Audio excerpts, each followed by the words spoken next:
Neyyar dam റിസർവോയറിൽ 2 യുവാക്കൾ മുങ്ങി മരിച്ചു.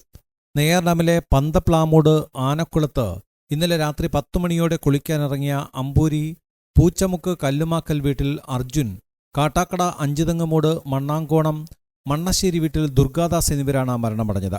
കുളിക്കാനെത്തി ജലാശയിൽ അകപ്പെട്ടവരുടെ മൃതദേഹം ഇന്ന് രാവിലെ 7:30ഓടെയാണ് പുറത്തെടുത്തത്. പോലീസ് നടപടികൾ പൂർത്തീകരിച്ചു.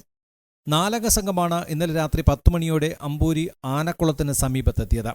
കരയിലിരുന്ന് മദ്യപിച്ച ശേഷം ദുർഗാദാസിന്റെയും അർജുന്റെയും സുഹൃത്തുക്കളായ അമ്പൂരി സ്വദേശി അഭിരാം, കാട്ടാക്കട സ്വദേശി ബിനീഷ് എന്നിവർ അമ്പൂരിയിലേക്ക് ബൈക്കിൽ പോവുകയും അഭിരാമിനെ അമ്പൂരിയിൽ ഇറക്കിയ ശേഷം ബിനീഷിനെ തിരികെ എത്തിക്കുമ്പോഴാണ് ദുർഗാദാസ്, അർജുൻ എന്നിവരെ കാണാതാവുകയും തുടർന്ന് നടന്ന തെരച്ചിലിൽ ഇരുവരുടെയും ചെരുപ്പുകൾ കണ്ടെത്തുകയും ചെയ്യുന്നത്.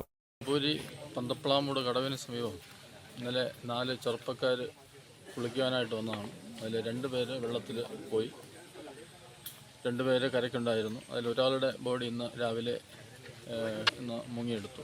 ഇപ്പോൾ നെയ്യാർ ഡാം പോലീസ് എൻ്റെ തുടർ നടപടി സ്വീകരിക്കുകയാണ്. ഒരാൾ അമ്പൂരി സ്വദേശിയാണ്, കല്ലേമാക്കൽ ഉദയൻ്റെ മകൻ അർജുൻ.